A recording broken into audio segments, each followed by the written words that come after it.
Hi, welcome back to the Spotlight. We are live in the Defender's Den. I'm Nicole Pogue, your host, Navy veteran and Executive Director here at Azura Veterans Coalition.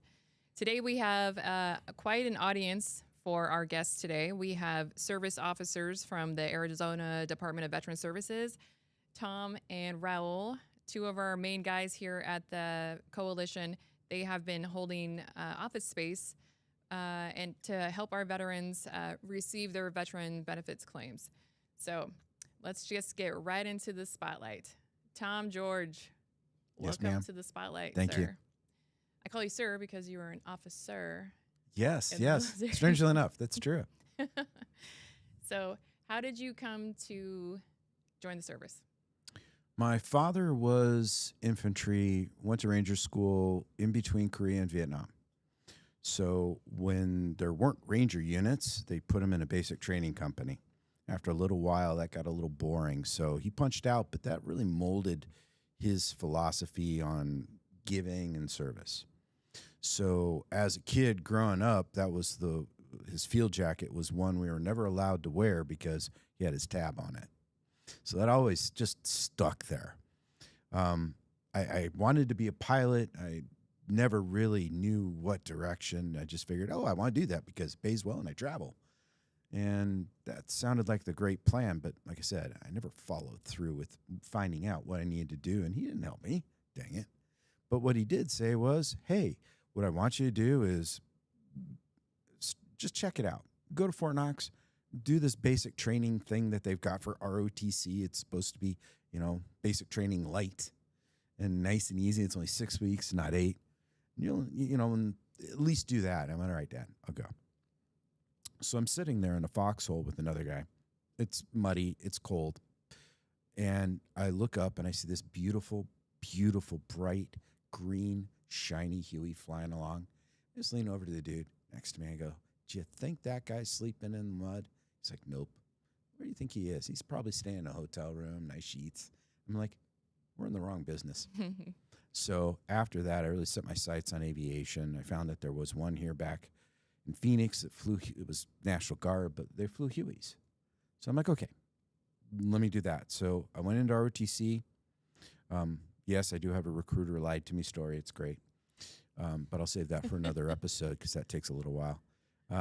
Ended up enlisting in the Arizona National Guard. And for 2 years, I participated in something called the Simultaneous Membership Program. So they didn't know what to do with me because they didn't have a whole lot of lieutenants because by the time they come back from flight school, it's a short trip from lieutenant to captain.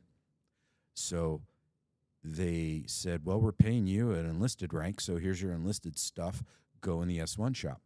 So I worked in the S1 and the S4, personnel and admin, and then logistics. And when I finally got commissioned, the state accepted me because I was a free ride. The reserve component was going to pay for my flight school, not the state. So it was a different quota. So they took me on, and I went to flight school. 2 years at the upper corner of Lower Alabama, UCLA, and did my time and flew Hueys the whole time there. Came back, and they decided to send me down to Marana, not flying Hueys. So it was a Cobra unit, Air Cav, and they put me in the OH-58 because it was the easiest transition, and they didn't have to send me to another school outside. There was a schoolhouse down there that did it. So I was an Aero Scout guy for a while. Then they got Apaches, stayed Aero Scout. Then they shoved me over to the Black Hawk, flew that. Then I came back and did Aero Scout stuff. And then eventually worked my way up into the staff world, and it got to a point where I was acting deputy commander for the brigade, and then went joint. Did that for a little while.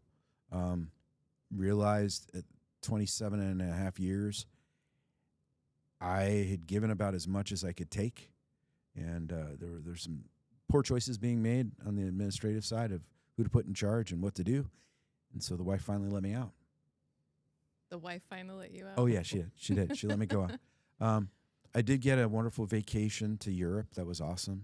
A whole year, 1999 in Bosnia. Wow. So that was fun. I was there for before, during, and after the air war. So I was sitting in a little place just outside Tuzla, Got to watch two MiGs get shot down. MiG-35s. Oh, Yeah. or MiG-29s. They were nice for a little while. And then Mi-8 got shot down. That was actually, I was standing in the tower with a guy because we had scrambled the birds. Saw that guy coming around the hill. And then you hear him, because we're air traffic controllers. So you hear on the radio from the AWACS, from the F-16, Fox 2, Fox 2. And you hear that call, and then you see that, whoosh, see the streak of the smoke. That little guy went poof, and he became non-existent as he just dropped right down there. Did Anyway, you have a good special times. call sign?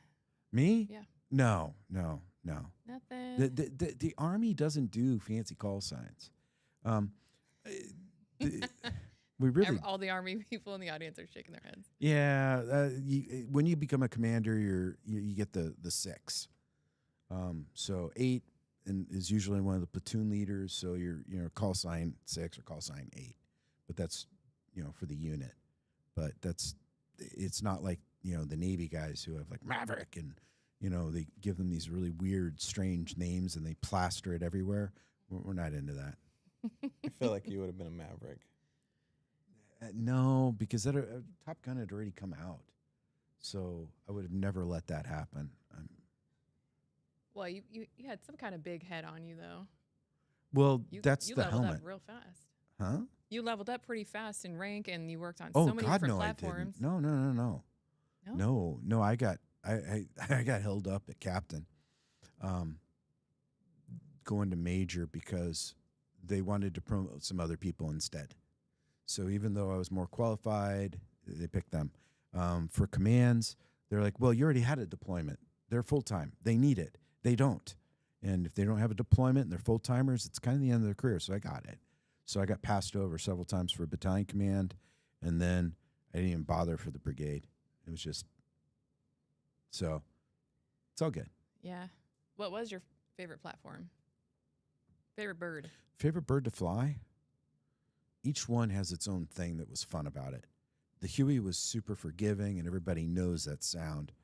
The OH-58 was like a sports car, though. You get in the weeds, and you're flying 120 miles an hour, dodging bushes and treetops. Because as a scout, if you go more than 15 feet, someone's going to see you and shoot you. And at the time when we first started, the only weapon we had was a 38. And you do more damage throwing the 38 pistol at them than you would shooting them. Just irritates them. So at that point, we're just bait for the Cobras. And then we became bait for the Apaches. And then the Apaches started scouting for the Apaches. And they pushed me off to be a Black Hawk guy. And I became an Uber driver. Oh, geez. I mean, it's fun because we did a lot of, search and rescues. And sometimes it wasn't the best ending.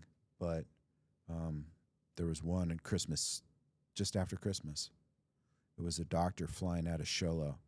She had taken her dogs and she disappeared off the radar on the backside of Four Peaks. And we needed closure for the family. She was supposed to meet him in Vegas and she never showed up. There's a really strange story that goes with that. Do you want to hear it? Yeah, okay, I'll tell you. So anyway, as we're flying along, Civil Air Patrol's been out there, DPS has been out there, nobody can find them. So I'm flying with a really great guy, and we're looking at the map going, okay, we've done our zone, we've looked where we're supposed to, didn't find anything, let's go where we think they would be. And flying along, and I look over, and just out of the corner of my eye, I see a speck of orange from the drone chute. It's a little mini parachutes to kind of slow them down if they go engine failure. And she had augured in at high speed because she got in the clouds. She had just got her instrument license, her ticket, and she didn't know what she was doing. She hit probably around 250 miles an hour. So she was pretty much liquefied. Dogs were gone. And there was cash flying everywhere. Bags of cash. And I thought first it was papers, but when DPS finally got in there to do the recovery, it was money, like $250,000. What? So what I was found she out, doing out there with what all I that? found out about 6 months later was she had divorce papers with her in the plane. She basically cashed out all the bank accounts and was going to drop off divorce papers and meet her boyfriend in Vegas. And she didn't make it. The reason why she was flying around Four Peaks from Sholo, which is weird. Why are you going south when you need to go north? Was she was going to pick him up at Chandler Airport. So just one of those weird stories. Wow. But, sometimes it's fun. Like you're rescuing people out of Havasupai. I mean, not very many people get to fly into the canyon. Yeah. So that was fun. That is awesome. Flying, VIPs because they always want to see stuff that's going on. So they use the Blackhawk. So, yeah, we were Uber drivers, but we got to do some fun stuff. And then also putting out fires. We had Bambi buckets. Yeah. So we did a lot of that state active duty stuff. Was there any crazy off the wall alien encounter? Any kind of what's the craziest thing you saw flying? Craziest? Craig Button. You're like, who's that guy? Well, you've forgotten about him. He was an A-10 pilot, and he under the don't ask, don't tell. Someone found out that he was homosexual, or at least he thought he did. So he and his buddy were students in A-10 school, flying out of Davis-Monthan. They were on a training mission out at the range. So I had no idea this was going on.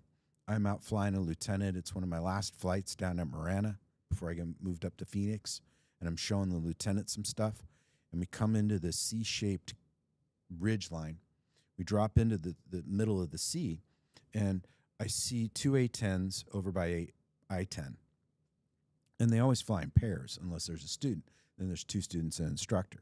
But if it's active duty guys, it's two. So I say two, and I'm like, okay. All of a sudden, I feel the lieutenant grab the stick. And I was flying. You don't do that. So I grab the stick, my head snaps forward, and I see the front of an A-10 coming up right in front of us. So I yanked on the collective, pulled up, yanked uphill as this guy banked away from us, thank God, and barely missed us. But that's where Craig Button separated from the formation and then flew up into Colorado and augured into the hill. Oh, man. That is terrible. Yeah. And you find stuff out there that you don't want to see.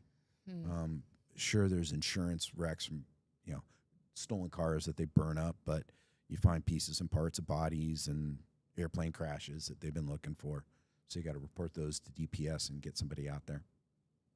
Wow. Yeah. And F-16s, when they pile into the side of a hill, there's not much left. Yeah. So we have to sometimes we take the crews out there to do the recovery. Did Any that a couple regrets? times. Ooh. I'm sure I got some somewhere, but I really enjoyed the ride. I worked with some really great people. Overall, a great career. Yeah. I don't look back on a whole lot going, gosh, I really messed that up. Yeah. Right on. Thanks for telling us a little bit about yourself, Tom. Welcome. Appreciate your service. Thank you. Raul, how you doing, brother? I'm good. How are you? Living the dream. I Right. get to hang out with veterans all day and swap stories and hear tales, Yep. and it's great. Yeah. You guys both bring so much light to the office. It's fun. You both have the really nice, easy demeanor about you. When veterans come in looking for benefits claims and their hair's on fire and they're struggling, they have health issues and all this stuff, you guys just have this nice, calm, welcoming presence, and it helps them engage with you more, to come down a little bit so they can get right down to the brass part of it without all the explosion of energy and urgency that they have. So I really appreciate that. People are very calm and waiting because they know they're going to be received by you both. Absolutely. Yeah. And also, Tom, you've just retired. I'm working on it. Like I've just got a whole bunch of doctor appointments, so I'm burning through my sick time. But I officially retire in October. Okay. We're going to come back to that because I want to hear what's next. All right. Raul, how did you join the service? I was a bit of a troublemaker back in the day. No way. And I know, hard to believe, right? So actually, my senior year, 9/11 happened, and a friend of mine, her uncle was in one of the towers. So after that, Marine Corps came to me and was asking me to join. And I was originally from Orange County. And so I said, nope, I'm moving back to Orange County, live my life, have fun, enjoy it. And after a little bit of time and realizing what had happened in 9/11, I decided, you know what, I need to join the military because it's either I'm going to go down one wrong path and basically end up somewhere I don't want to be. And then I also remembered that, seeing my friend back then crying about her uncle passing away in 9/11 got to me. So went to the Guard and joined the Guard. And so me and my best friend of, well, now 30 years, he was like, hey, let's go join. So I said, yeah, let's do it. So joined the Guard and pretty much went to Fort Leonard Wood. I was a military police officer. And when I got back, I just did a little bit of AGR at the, the Joint Forces Training Base in Los Alamitos. So I was there for a little bit and then got deployed to Iraq and was there for a year. Got back and basically they needed help in Fort Bliss training people. So I said, yeah, absolutely, I'll go.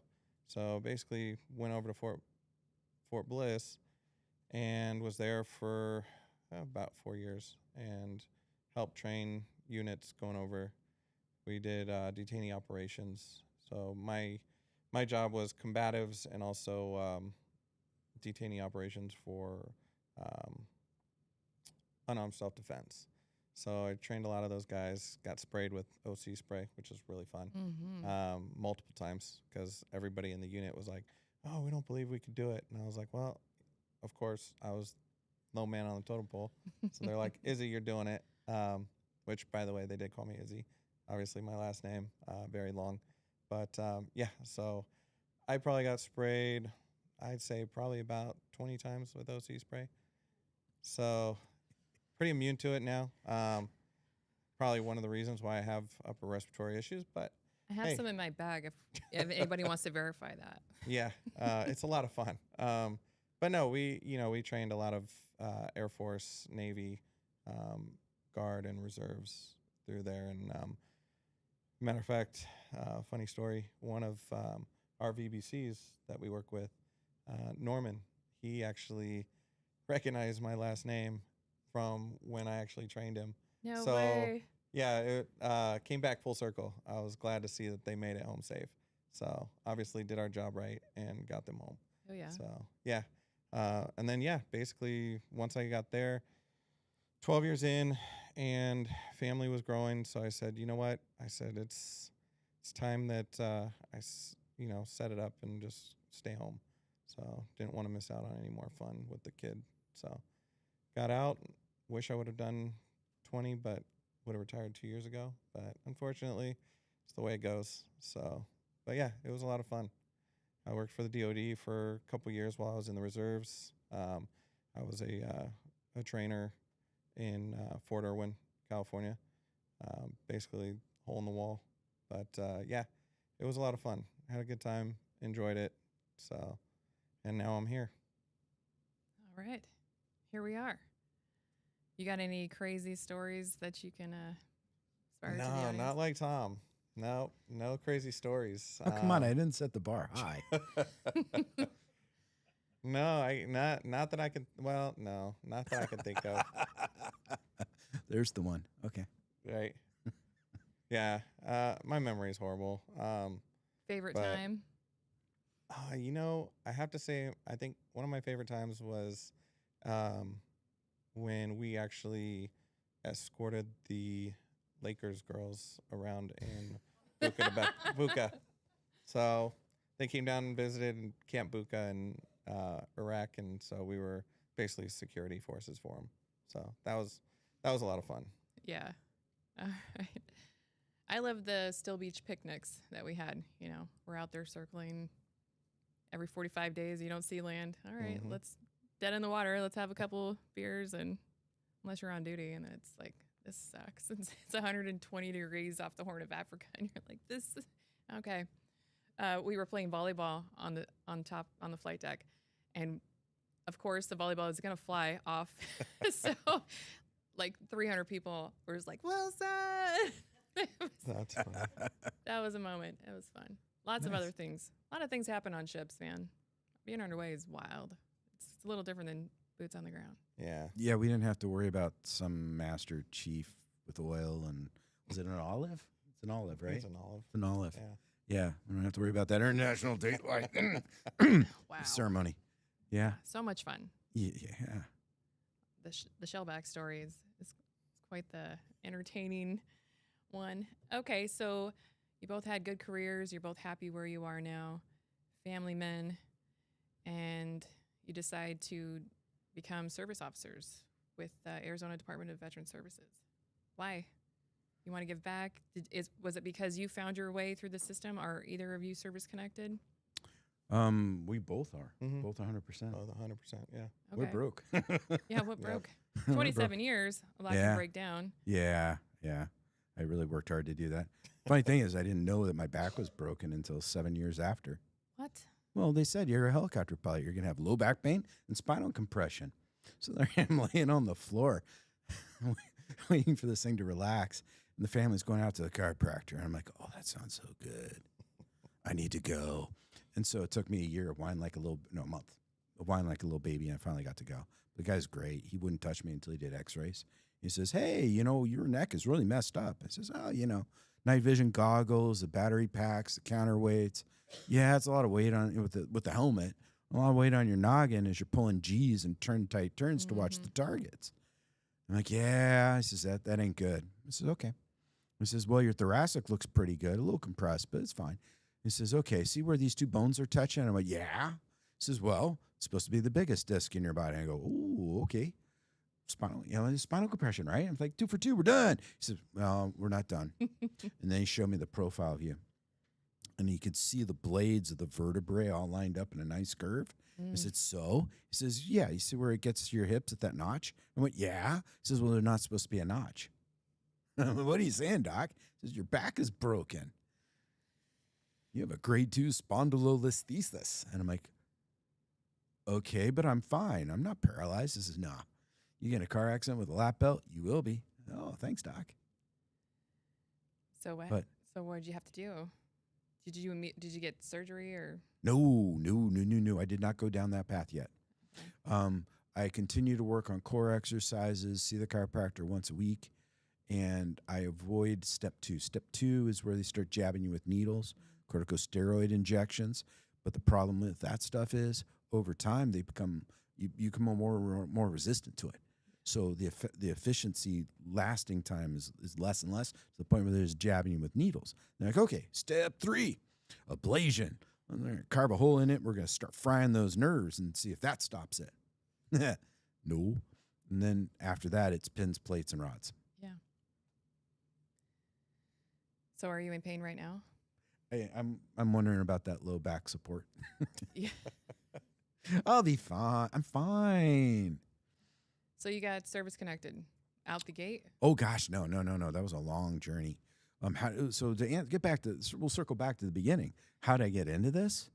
Yeah. Well, I was paying into the state retirement as a teacher for 18 and a half years.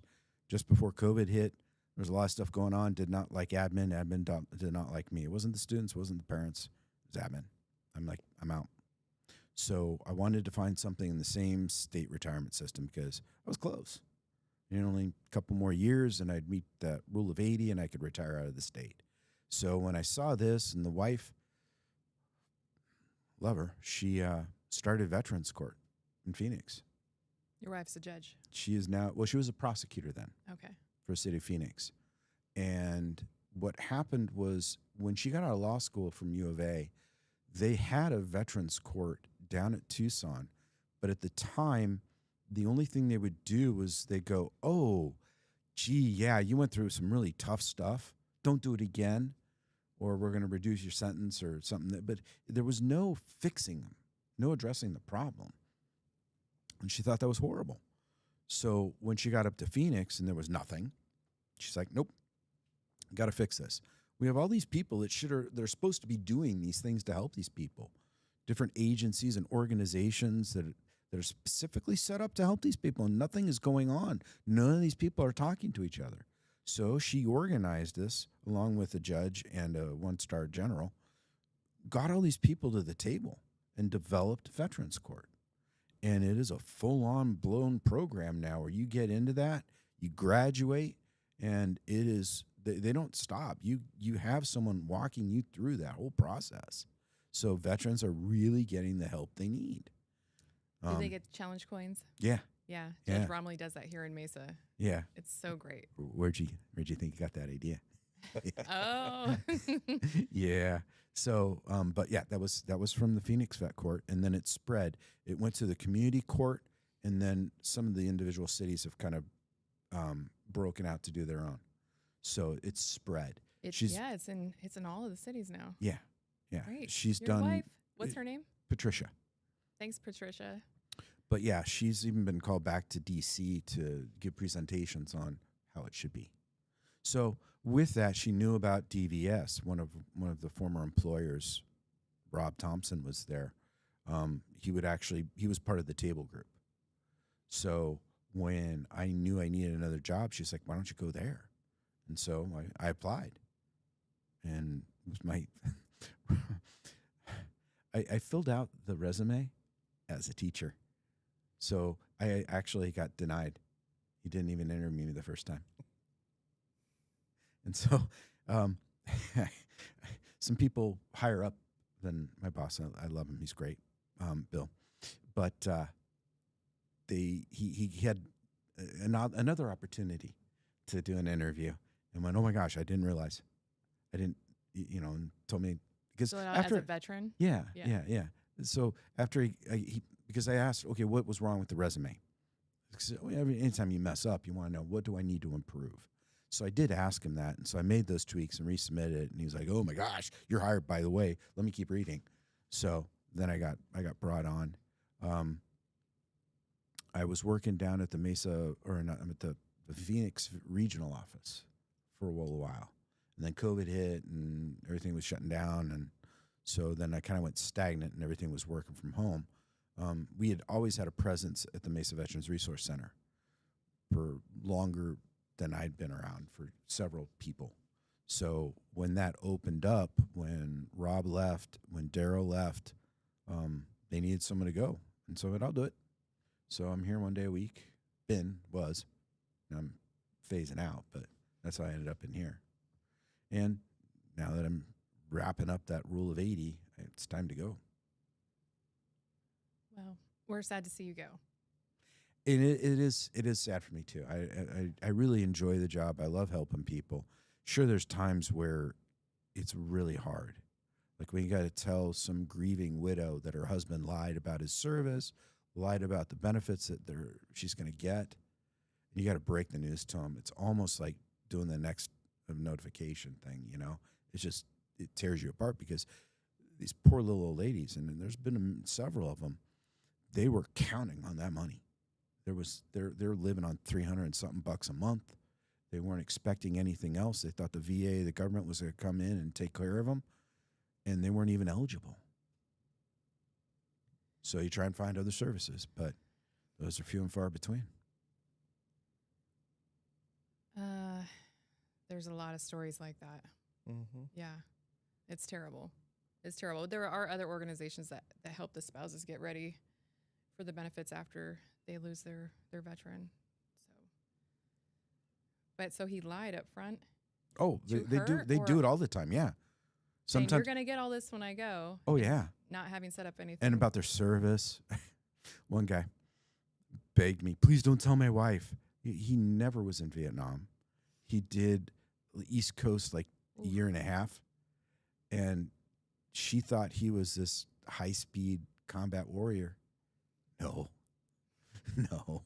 I'm like, "Look, dude, that's not my job.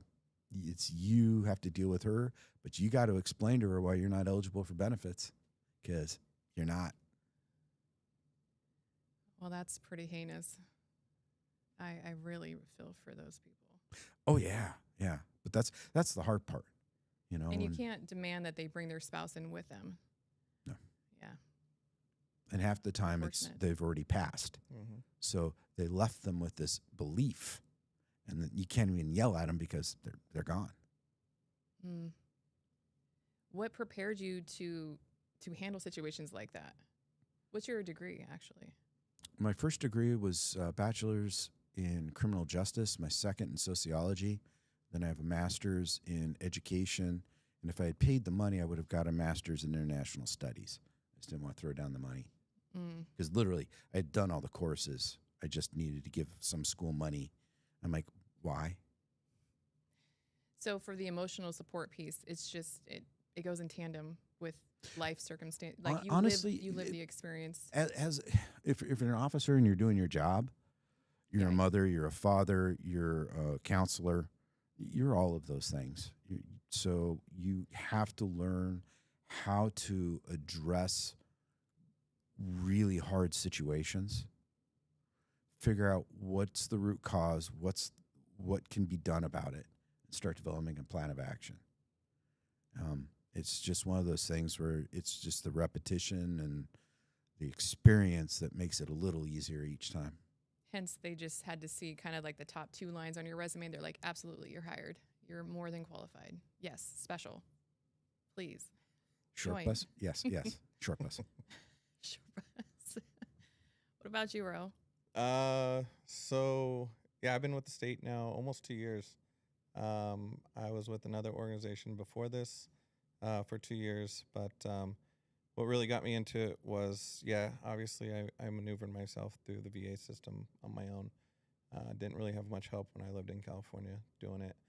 And I had a master sergeant back then when I was living there that he was on his last, basically his last day, saying nobody wants to take care of me. So as I was ETSing, getting out, he called me and was basically crying, saying nobody wants to take care of me. I'm 18 years in, Marine Corps, Army, and so I said, okay, let me see what I can do. So got him out of that state and helped him out. We, with the help of my chaplain Hallett back then, she actually helped me maneuver him into the getting med boarded out. So we got him fully medically retired at 100%. Nice. Out of that, and then got him full 100% disability from the VA because of all the stuff that he had wrong. And after that, I just decided, you know what? If this can happen to a master sergeant, I mean, think about all the young guys out there that are, getting thrown to the wolves and they don't know anything about how things work. And so, supposedly, back then, I made some emails and phone calls and reached out to some higher ups in our chain. And so now Chaplain Hallett actually called me. This was about 10 years ago. And she called me and said, hey, I don't know who you reached out to or pissed off, but now before they get out, they have to basically learn about the VA system. So they started doing that out there. And it was great. Now my Master Sergeant Aaron Steckman, he lives in Florida now and basically collecting 2 paychecks and living life. And every day he'll call me and be like, hey, I owe you my life. I'm like, nah, you don't owe me anything.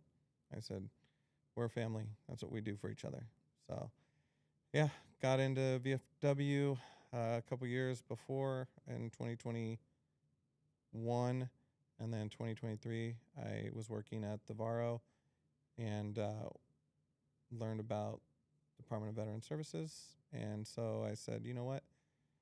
Because at the VFW, there was only 3 of us that were accredited in the whole state that could do claims. And it was a lot.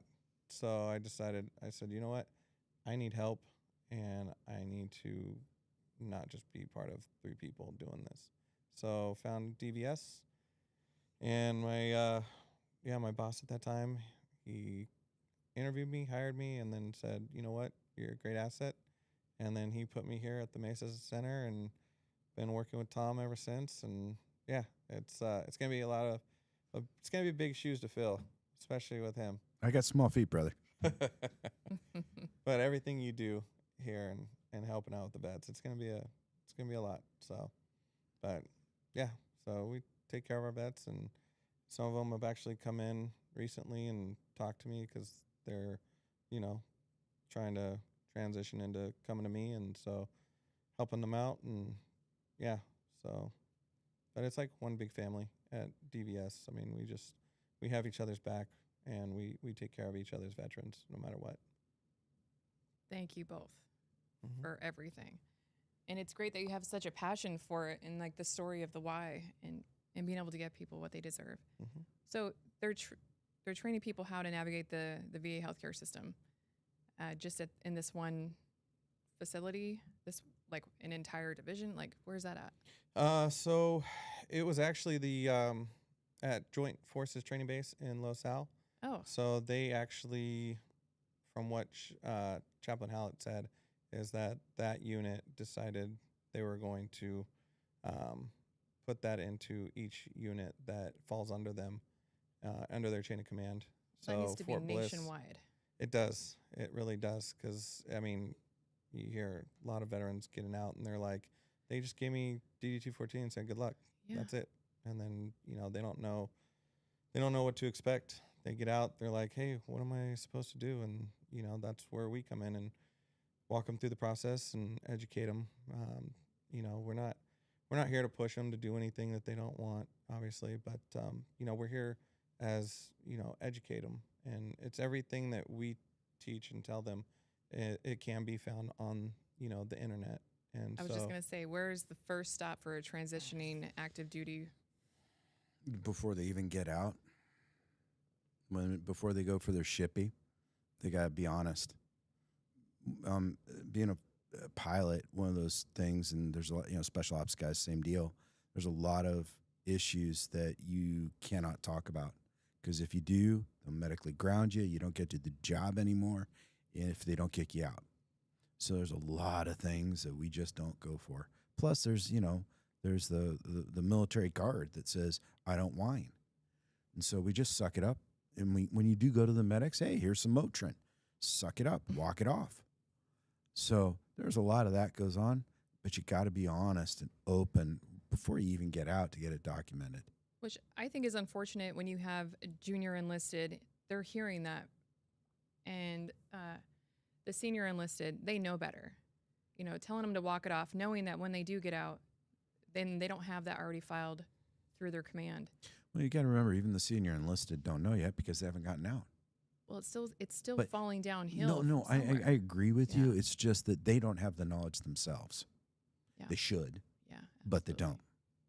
there needs to be a class about it. And more than just your out processing, because by the time you ETS and you're doing your out process checklist, all you want is signatures on the sheet so you can go. You don't care what these people say. You just want the signature. So they're already dialed out. They're not listening. We can tell them every single thing they need to know at that out processing brief, and it doesn't matter. Their affective filter shut down. They're not listening. Yep.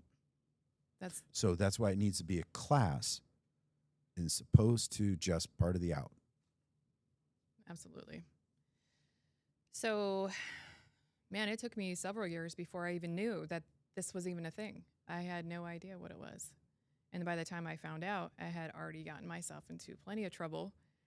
And then I started the process, but I only got to the process through some form of veteran court by way of jail. I didn't know I had, PTSD. I didn't know what was happening in my body. I had no awareness. And then it took about 8 years to just be able to coherently verbalize what was happening to me. And you get that look from somebody and you're like, never mind. I don't want people to look at me like that. And you don't really understand what's coming up for you. So there's all this shame, this guilt, and there wasn't a safe place to walk into. Like, I don't know what's going on with me, but somebody told me that I need to file some shit to get some percentage for what? It was very confusing and it lasted a long time. And through that process, it's re-traumatizing over and over and over again when they send you to a third party for your CMP exam. And it's a wild ride. And even just in that, if you're solo flying through there and you don't have support around you, Wow. Finishing that whole ordeal is rough. But you guys walked them all the way through that. I think that's commendable for sure.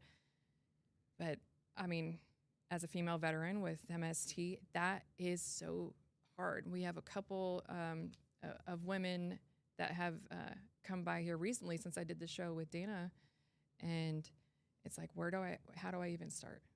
You know, and I got a phone call yesterday from another woman, and I had to walk them through it. I had to tell my story and hear their side and give them just a little nudge and let them know that a lot of things will come up. And if they need to talk about it, which they will, that we're here to catch them and support them through it, because it's kind of grueling for something like that. Or with physical pain, or if they want to go back in, and like, there's just so many. We have questions here today, and people are always calling us about, and I'm like, I can't answer these questions. You must come in and see the VSO. They are professionals. You've heard and seen so many cases, things I probably have, I would be shocked and appalled by some things you probably have seen and heard, and really sad stories. So I try not to even say I know anything about it. I just know that it's hard and you need support around it, and you shouldn't go into it blindly. You should be aware of what's to come through the process. Yeah, we're not doctors, we're not lawyers, we're not clinical psychiatrists, but we wear those hats every day. Not going to lie. People don't know, number one, everything that's wrong with them. They may have an idea about one or two things that are blatantly obvious, but there's a lot that a lot of people don't realize. And that's where, when we take the time to go through and help people, that's where we play doctor. That's where we play clinical psychiatrist. When you break that down, and any time that I deal with PTSD, period, whether it's MST, the physical assault, or even combat, I always tell them, this is gonna crack some stuff open. Stuff that you put in the little box in the little closet, you've locked it away really, really good, so good you forgot it's there. You need to have someone when you're writing, because when they have to write a PTSD stressor statement. Oh, yeah. And that is so freaking hard. Yeah. Because you have to be open and honest about things that you didn't think about, that you shoved in the closet so fast, it's not even in your memory, but it comes back. With a vengeance. With a vengeance. And I always make sure, look, when you're writing this, have someone nearby, because it's going to hurt. You're going to cry. And I have just as many combat veterans from Vietnam breaking down and crying because they start remembering those things that they blocked off. The MST is the same deal. Even the physical assaults. It's just some of those things, those details, you put away because it's just too hard to deal with on a regular. Yep. Absolutely. I was in a safe treatment center at the time. I was wrapped around a lot of professionals. But I didn't get awarded anything at the time. I still had to go. So that was like a 28-day place. And I had to go back out into the world and then try to traverse the healthcare system out there, and running all over the city and going to these exam places. And then more and more, like you said, it starts to dole out unexpectedly. It comes out sideways. You could be sitting at a traffic light. You could be having family or dinner with your family. It is a wild ride. What can we do better? Letting people know that we're out there. There's a lot of agencies that do it for free, and no one should ever have to pay for the services that we provide. The predatory guys, it just sickens me. Every time that I hear somebody's getting 10% of their money going away, or they had to pay $2,000 for this, it just sickens me, because we're honestly, for the most part, I can almost guarantee we're more certified and trained than those people are that are taking the money. So haven't they recently passed a bill or legislation just went through to stop that? They're working on it. I haven't seen that it's been official yet. Official yet. But they're going to find another loophole to get around it. It's just, the VFW, when you go to the DAV. Phoenix VA, there's big signs right next to the VA for lawyers trying to take. Oh, yeah. Yeah. But Because there's it's no big sign money. saying AZDVS is here to, VSO is here to support you for free. And what's worse is some of the services that these people are paying for is nothing more than they're just being told what to fill out. It's not, they're not even filling the forms out for them. So it's like, oh, you need to fill this out and send it in. I'll take $10,000, $10,000. Thanks. And you just sometimes even more. Oh yeah, yeah. So especially when they get a percentage. Yep. that's just another heinous act happening here. Yeah, They're the CFR, right? That's your code book. it is CFR 38, Okay. So the Congressional Federal Regulation number 38, which dictates and guides the VA on the rating. Sorry. I was just like, he's taking a pledge. This is my oath. Which dictates. How stuff should be rated and what's rated. Okay. And each specific case is extremely nuanced to the individual. Or is it just, it's straightforward? In the CFR, it's pretty straightforward. Yeah. If you're on medication for this, or if your numbers are this, between this and this is the rating. It is very black and white. On occasion, there's some discrepancies and things that I'm trying to get changed, but CFR is a congressional thing. So the only way to get that book rewritten is if you get Congress to change it. Does it need to be changed? There's a few things I'd like tweaked. Generally, if you have something that's diagnosed that wasn't there, they want to give you like 10%. You get a small percentage. They recognize it as a problem. Well, even if it's managed, you're on medication. You're having to do something actively to keep it check. Hypertension's one of the obvious ones. Your systolic has to be predominantly 160 or more. Your diastolic 100 or more. But if you're on continuous medication, even though it's being managed, what do you want the vets to go off the meds to show them how bad it is? Well, that's a life-threatening situation. I mean, that's just stupid. So things like that, where it's like, if you're having to take medication, it is bad. You've met the standard for the diagnosis, so it should be recognized. So we're talking about service-connected disabilities. Yeah, do you want to talk about that? Everybody talks about the pyramid, the triangle. For me, it's 2 points in time. Okay.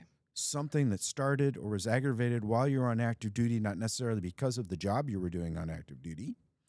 And is it still a problem today? When you connect those two things, that's that service connection. But if it happened like you broke your leg at jump school, my roommate, if it healed fine, then it's not a problem anymore, and the VA shouldn't compensate you for it. But if it healed wrong because they didn't set it right, and now you walk weird and it messes all sorts of other stuff up, that should be service connected. So you have to meet those 2 points. Does it have to be because of your job? No, it doesn't. If you're on active duty, say you're in Thailand on TDY with the Air Force, and off duty you decide to go to a house of ill repute and you require a sexually transmitted disease that takes medication. That's rated. Say you're in Germany and you're in a car with your buddy. Even if he wasn't drinking and it wasn't your fault because you didn't get cited, you get ejected through the windshield, off duty, off post. That's service connected. So it's all the stuff that happens because of the job, whether you see the effects then or later, doesn't matter. If it starts or was aggravated, if you have a pre-existing condition and you come in with it and you got a waiver, well, if it gets worse and they can prove that it got worse, that still meets the service connection. Okay. But like I said, there's things that you get exposed to. If you're in the Navy, guarantee you've spent some time in a shipyard. What does that mean? Well, gosh, not all you're exposed to the asbestos blankets that they wrap around every hot water pipe. Not just on board, but during the shipyard, they were tearing those things off and putting them back on. That's an airborne particle. It gets lodged in the lungs and it causes mesothelioma or asbestosis. Okay. You guys have questions for the VSOs? Anything coming up for you? Leslie? How does somebody get in touch with you guys for help? We're on the internet, DVS. It was www.azdvs.gov. Yeah. That's the easiest way if you have technology. If you don't have technology, 602-535-1215. That will get you the appointment line, and they'll set you an appointment with the VBC. Now, I use the term VBC and VSO interchangeably, but every single one of us is certified by the VA, which gives us additional level of access. Now, one thing I got to point out is there's 3 different branches of the VA. You might as well consider them as completely different organizations. There's cemetery, there's healthcare, and there's benefits. They do not share information unless they're legally required to. So when you file a claim, you pick up a VBC, you can't see inside your healthcare records. When we file a claim, though, it creates a legal duty to assist for the benefits side to fill out a form, to request your records from your home care team at the VA Healthcare. They will get that request, decide what's appropriate to put in the response, and then send it back to benefits. 30 seconds later, something shows up. They're under no requirement to include that. So that window opens, it closes. So people think, oh, well, it's the VA. Well, nah, kinda. That's a great distinction. Thanks for making that. So once a person is service connected and they don't think they've been awarded the full percentage that they think they deserve, they can appeal it. Yeah. How many times can you appeal? Back in the day, people went crazy. So they just kept saying, I don't like it. I don't like it. I don't like the answer. I don't like the answer. I don't like the answer. The VA was overwhelmed with these things. So they passed the, was it the American? Yeah. The American Modernization. No. Oh. No. It's the AMA, which is it's a Modernization Act. Yeah. The Appeals Modernization Act. There we go. So that made 2 different types of appeals occur. One of them is called a higher level review. This is when there's a procedural error. The VA made a technical problem, a mistake, and you can point it out without having to have any new evidence introduced. You can just point out, there it is. You know, the doctor said it was this bad and this guy didn't mark it for that bad, or they applied the law incorrectly. Not that you disagree with the answer, but you can point out where the mistake was made. That has to be done within 12 months of the decision letter. The date on the letter. Yes. Not the date you got it, not the date that you thought someone told you were denied. No, the date on the denial letter. The other one is called a supplemental appeal. Now, this is when you can introduce new evidence. Matter of fact, it's a requirement. You have to bring in evidence that's new and material and relevant to the decision of the claim. So you have to have something different. Can't give them the same stuff. And this is what they're trying to use as a tool to avoid the I don't like your answer. Now, if you file for a supplemental appeal within the first 12 months and you get it overturned, that counts as continuous prosecution of the claim. So your original intent to file date or claim date will be honored. It will go all the way back. If you do it after 12 months, the only appeal you can do is a supplemental, and they will not go back after 12 months. They'll either go up to the most current ITF if there's an active one, or the date that you file the supplemental. Okay. We actually had someone in here just yesterday asking that question.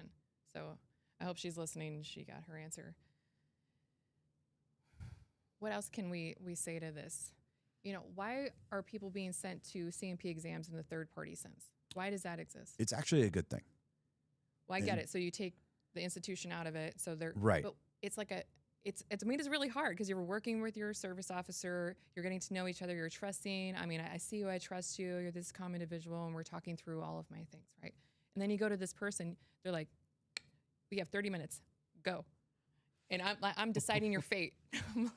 So let's back through the process real quick. When we file a claim, you want to submit all the evidence up front. If it's VA, you tell them what clinic you're assigned to, and they'll get their records. If it's civilian, you got to get it. There's a process with the 4142 and 4142 alpha. It is broken. They're required to attempt 3 times. The letter states you have 10 days to respond, but current VA mailing practice is 17 days. So the second letter's coming up by the time the first one shows up. It's already expired. It's a flawed system. So most of the time that stuff from the civilian records never makes it. So you want to front load the claim process. Once your claim is in, then it goes to the rater. The rater is going to start gathering all this required data because it's their legal duty to assist. They have to. Any and all available records to make the most informed decision. So that's when they request the records from VA Healthcare. If they get stuff from the National Archives. So they'll pull off all your service records, service treatment records out of the archives if they're there. Sure, we had the fire and that messed things up. But that was years ago, and those people are starting to move on. Once they get that request out and they get that enough information back, they put a packet together and they send it out to a third-party organization, which takes it out of a complete loop of just being in the VA.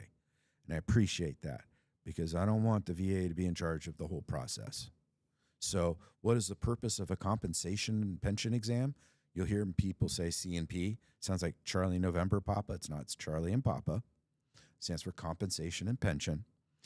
Purpose is multifold. One, to validate the diagnosis. Because what happens if Bob's your uncle and he's a doctor and he just wrote stuff down? You can get rated and not have it. So they want a medical professional reviewing the documentation to validate the diagnosis. They also want to measure how bad it is. So there's certain, like range of motion for vertebrae that's really what drives the rating. So they use the goniometer, which is sort of like a little plastic compass thing. It's kind of fun. To measure the range of motion, and that's what the rating's based on. So they do these measurements. They fill out this checklist, and most of the time they now do it online on the computers on a form known as a Disability Benefits Questionnaire, or DBQ. Those are available online. You can Google it. Just VA, DBQ, and whatever you want. You know, heart condition or palpitations or hypoglycemia, which is a lab result, not a rated position. You can see what they're going to fill out ahead of time so you know. They fill this checklist out and they submit it back to the VA. Once they get that, that's the medical opinion. And if it doesn't specifically address whether they believe the evaluator believes that it was related to service or could have been something before or after service because of something in the records, they will set out another DBQ for a medical opinion. And the doc has to fill that out. And the magic words are more likely than not. Because the other box is less likely than not. Mm-hmm. And if you get the more likely than not, well, that means that they believe that it's related to service and should be service connected. So once you get that, now the guy's figuring out, okay, based off of all the scores, how do we rate it? And then they come out with that initial decision letter called a promulgated. They do a code sheet for us. You guys don't get to see. It's really helpful. Because there's these thing called bilateral factors. I know, right? I think they'd include it with the decision letter, and they don't. There's these things called bilateral factors. When you got a problem on the left and the right, and there's certain things, they'll give you like a bonus round. It's almost like you can get up to a certain percentage added. I was going to ask. On top I was gonna of. get to that, yeah. Oh, sorry. No, it's great. You're hitting it. Yeah. So you can get the bilateral factors, and there's a MicroHealth. I'm not supposed to support it, but anyway, MicroHealth has a great website where they have a calculator to determine what your actual rating is. So you at the top half of it is the bilateral factor stuff, and then underneath it, the other half is the non-bilateral factors.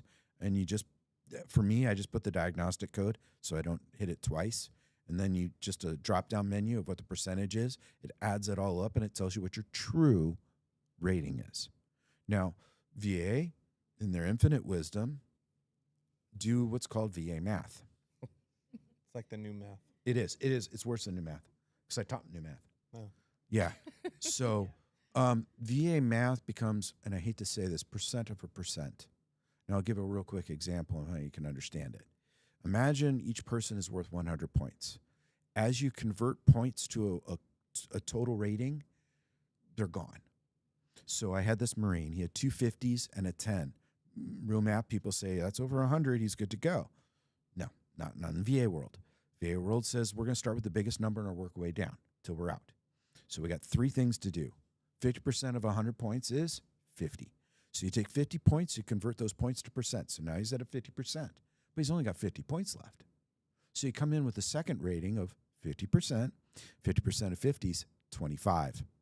So you take that 25, you add it to the rolling total of 50. Now he's at 75. He's got 25 points left. He has one more rating. It's a 10%. 10% of 25 is 2.5. So my Marine was actually rated at 77.5. Thank God the finance people stepped up. They're like, we are not making pay tables like that. No.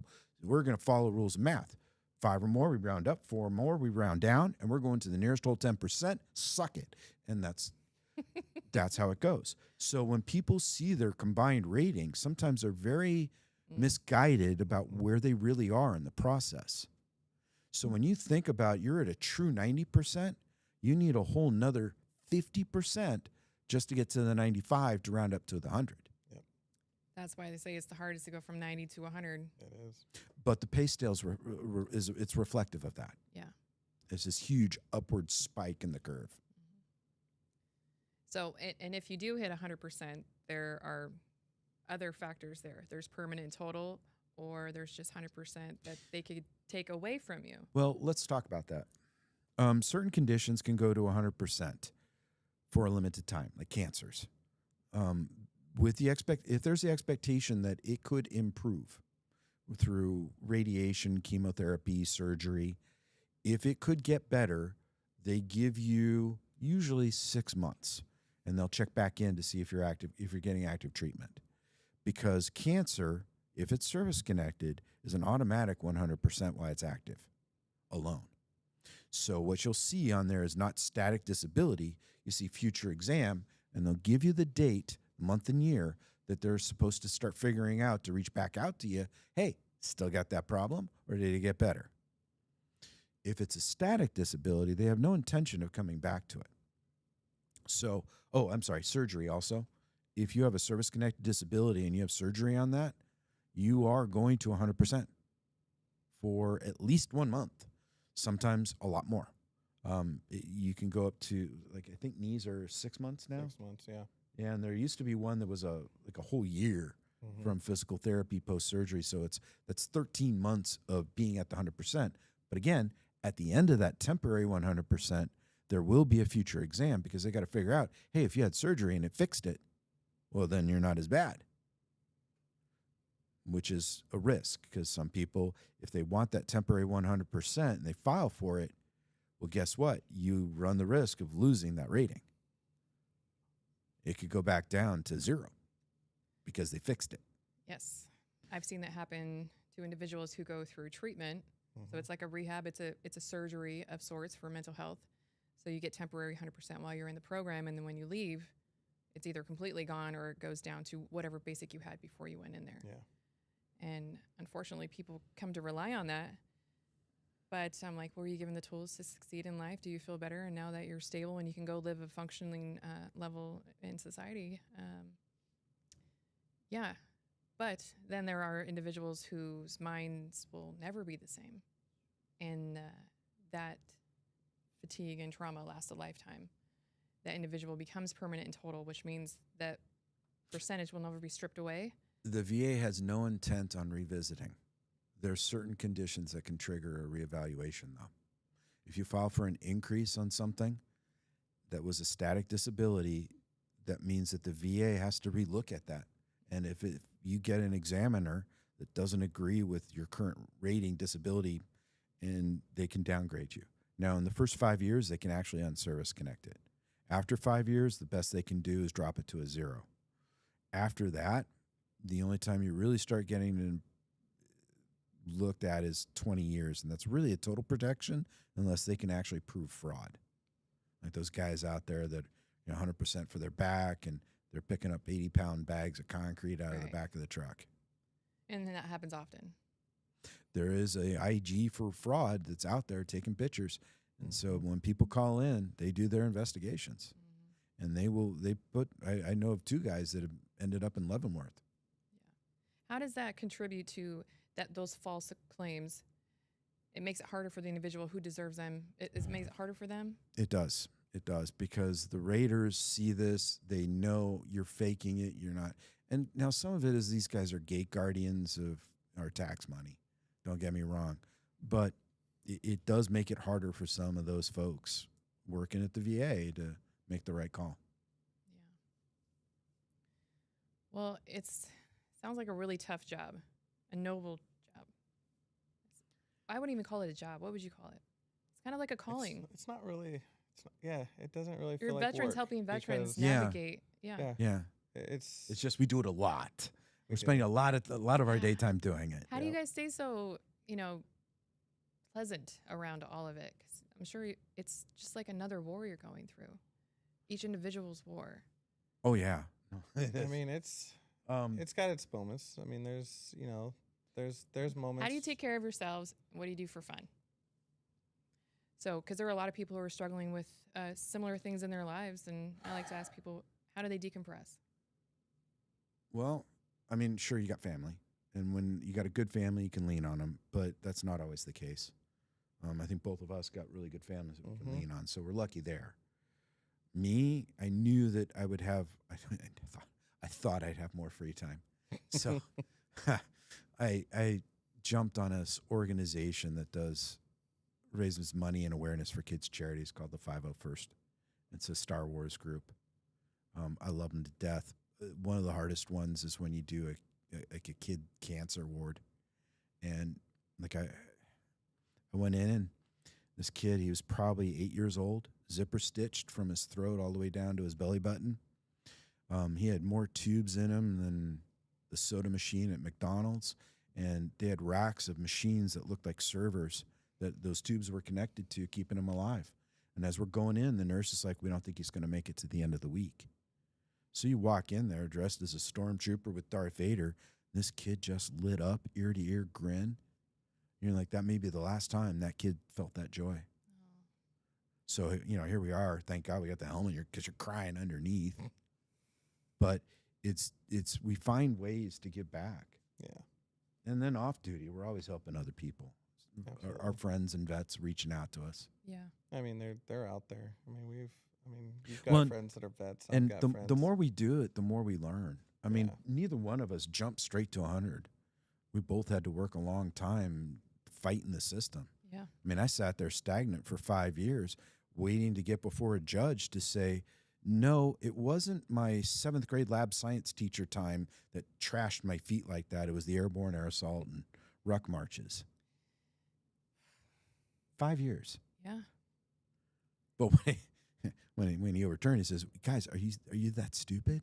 No, this is now service connected. Go figure out the rating." But that's just so hard to believe after nearly 30 years in the service that even you would have a struggle going through it. Oh, I get excited and giddy when we don't have to fight. It's always I'm always ready for the fight. I don't expect anything to go quick or easy. Okay. And there's just so much that people don't know. First, things that they're connected. Like if you have hypertension, you get high blood pressure, right? And you were a Vietnam vet, there's a good chance you probably also have coronary artery disease. But if they're not looking for it, as a matter of fact, 2 months ago, I had a vet come back to me, said her cardiologist was like, "Oh my God, we didn't even think to look." Well, experience. Yeah. One of the guys that was helping me, that one-star general, he was a marathon runner. Great shape, Vietnam vet. Everything was perfect. Yet he started feeling winded, tired, little chest pain, felt like someone's giving him a small bear hug. He was a 98% blockage of his descending aortic artery. So when I learned that, I'm like, oh, wait, what were the signs? And I heard like a week later, somebody comes in with the same signs. I'm like, dude, you need to go right now. Make that appointment with the cardiologist. Get that checked out. Because they don't look for it. They look at the EKG, are the nodes firing in the right sequence at the right time? They listen to the valves opening and closing, but they're not checking for the plumbing being blocked. So how does one shop around for, a benefits counselor such as yourself? And now he's trained under you, and he's been through as many cases, with alongside you and working his own. We just try and spread the word. Yeah. And it is come it's to hit Azura and miss. Veterans Coalition. and Yeah, use no, our seriously, come. Yes. Get Raul. Because between the two of you, we're delivering, what did you say, Raul, last week? Like millions of dollars every month. You're being able to get the benefits to the veterans. $100 million. $100 million. That's what the a state's month claiming last yeah. year. That's amazing. So that's the impact you guys are making. That is huge. Thank you. Yeah, I don't care about the I'm big grateful picture. for the AZD. I care about the veteran. And there's this huge donation fund that allows us to write for grants. Yep. Yeah. And to use that for all of our programs here. Thank you.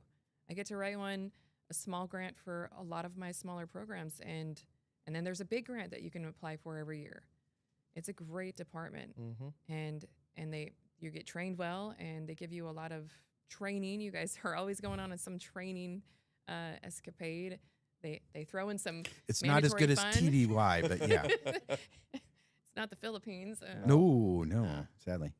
Yeah, but it's cool. It sounds like a great place to work, and It you guys is. It are really is. really you're changing lives through everything that you're doing. The entire department, I think, is great. Yeah, and our central region is we are family. You listen to our morning briefings, and there is just as much ribbing and harassment going on as you would get at There's a bunch Sunday of vets dinner. hanging Oh out yeah, in the yeah, and in there's the no hangar on no the tarmac. punches being pulled. Oh, Nope. it's wonderfully brutal, but we are family. We know that the moment that someone's got a question or needs something answered, someone's going to speak up and help them out. That's great. So you guys all train up together, so you get to hear across the across the pier what's going on. Yeah, there's constant instant messages going on. Hey, what about this? What about this? This guy came in. He's got this. Yeah, there's never a day that goes by that somebody's asking a question and we're answering it. So it's always something. And why doesn't the VA do that? Since it's so Different role. beneficial. Yeah. They have a different role. Different. All right. Yeah, the VA has been helpful in a lot of ways, but it can also improve. There are places for improvement, but you know what? As big as that organization is, and as much as they have to do, I still want to applaud them. I want to thank them for what they're still trying to do. Sure, there's bad apples in every organization that are slackers or don't need to be there, and you can cut their department, whatever. But as a whole, I got to be thankful because without them, if we didn't have this, I know. Yeah. I probably would not be on the stage today. well, that 22 a day would be more in the hundreds a lot day. higher. Yeah. Yeah. But we can all do better by hearing each other's stories. So we can help each other out. You're like, I heard a guy, I heard a girl, like we can just open up and talk about it. That way we can find the solution together because we are all in this together. It's a huge ordeal coming out of the military and trying to find these services, trying to understand that they even exist, first of all. We have to do a better job in transitioning from active duty. It needs to be a new SOP protocol that's happening across the entire complex. So, wow. So cool. I'm grateful that you're going to stay with us. Yes. Yes, Okay. I'm staying. Great. Tom's going to go off and get lost somewhere. I don't know. I'm not that old yet. Have fun. So Yeah, I know, right? Oh. Ooh. But see, we'll there's keep those digs. Yeah, but that Good. gray hair's saying something different. But Ooh, Yeah, that's true. It is. You're I a got little 3 dodgy kids. there, brother.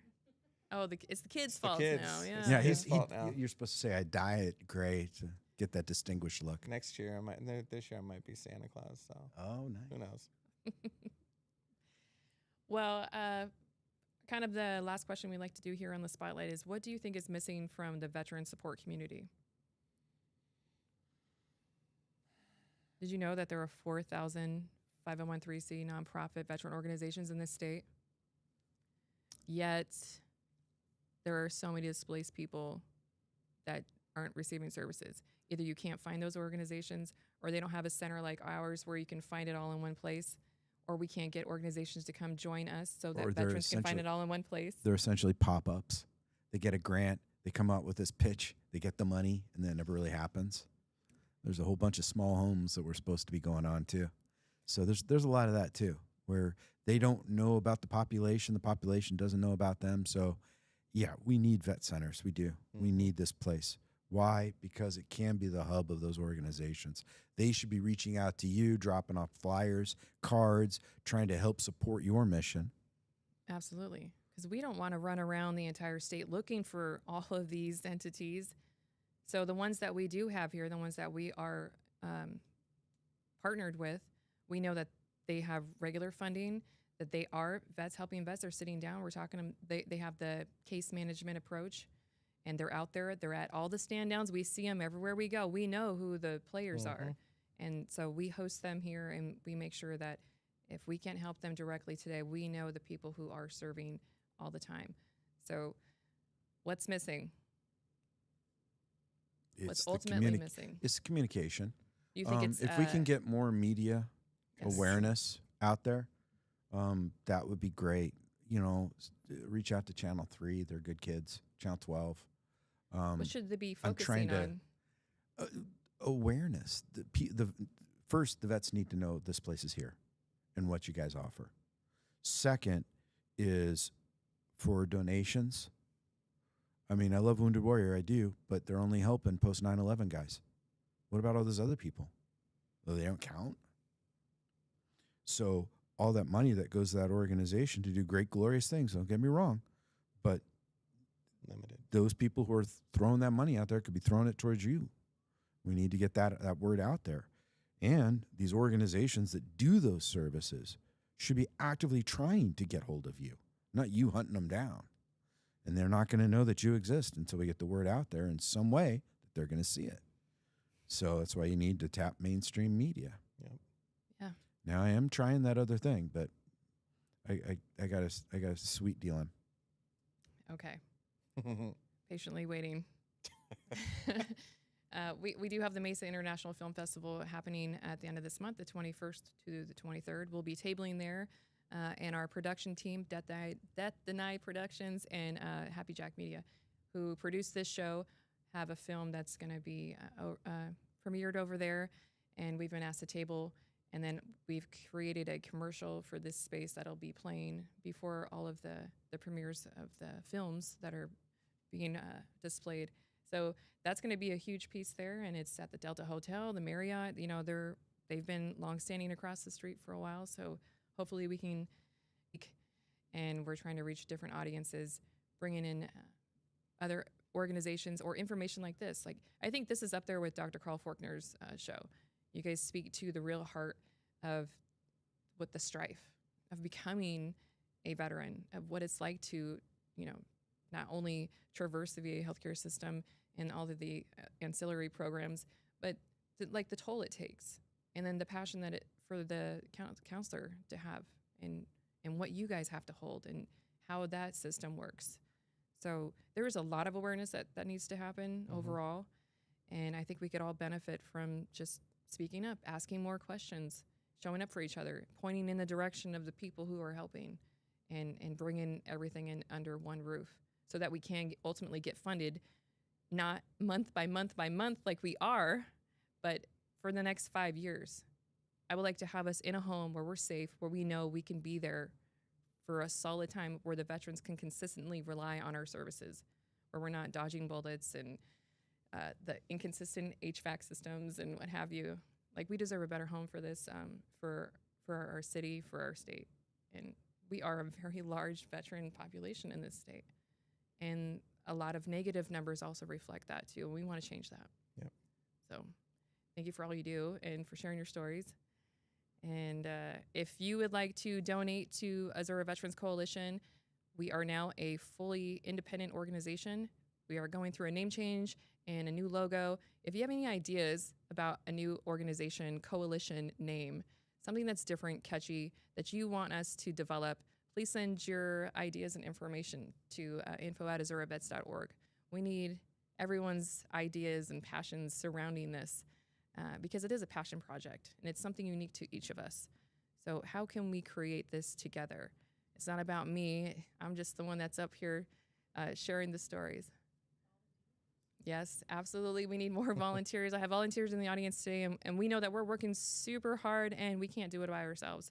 So if you want to volunteer, if you want to tell your story, or if you just want to come by and see what we're all about, or you want to bring your organization into ours, you can absolutely do that. And if you're struggling, don't forget that the VA crisis line, or the National Veterans Suicide Crisis Line, is available to you 24/7. Just press 988 and option 1. Or if you have questions about veterans benefits claims, you can call AZDVS, or you can info us, and we'll leave all of the information in the description down below. So no matter what you're going through, know that tomorrow is a new day, and you can rewrite the next chapter. We will help you get there. We will help you start your new mission. We will, give you a new purpose. So You're not in this alone. We're all in this together. And if you have any questions, comments, or concerns, leave them in the comments. Let's start the conversation, or just come on in here and let's talk. So thank you for tuning in today. Please share, like, comment, subscribe so we can reach all of Arizona's veterans and their families and give them the time that they deserve. Thank you, and we'll see you next time on The Spotlight.